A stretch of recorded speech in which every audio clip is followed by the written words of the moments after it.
What can you do if your child is always negative and complaining?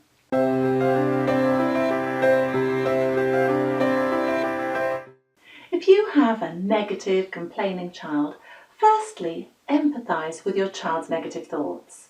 Don't criticise them for being negative because it will just make them feel even more helpless and hopeless.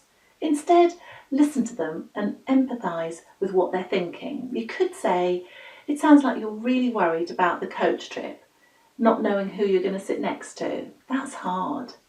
Your empathy will help your child feel that you're on their side and understand their frustrations rather than against them.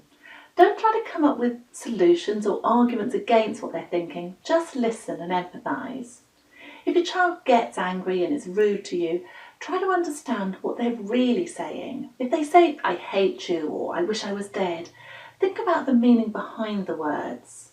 Everything's overwhelming for them and they feel miserable, useless and angry and can't see a way out. At that point, they need you to stay calm and interpret for them what they're really feeling.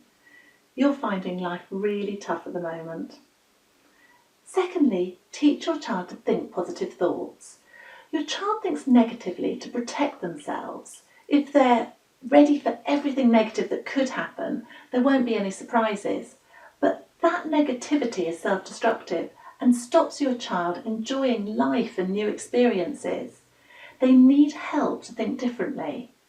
When your child is being negative, help them recognise the negative voice. You could name it Moaning Myrtle or Critical Chris, and name their opposite optimistic positive voice, Helpful Harriet or Cheerful Charlie, or their favourite superhero, or use puppets. When they're negative, say, "Hey, that sounds like Moaning Myrtle, and that's okay, but what would Helpful Harriet say the good things or opportunities could be? And tell me, which one makes you feel happier or less stressed?"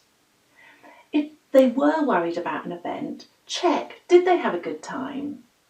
Which voice was more accurate? So which voice might be more helpful to listen to next time? Finally, set up some new habits to develop your child's positive thinking muscle. Have a gratitude diary and ask your child to write 3 things they're grateful for every night. Every dinner time, go round the table and ask everyone to name 3 good things that happened to them that day. Or play Gimme 5. When your child says something negative, you say "Gimme 5," and then you make a fist and your child has to come up with 5 positive, optimistic thoughts or good things about that situation, and you raise a finger or a thumb for each one until they have 5.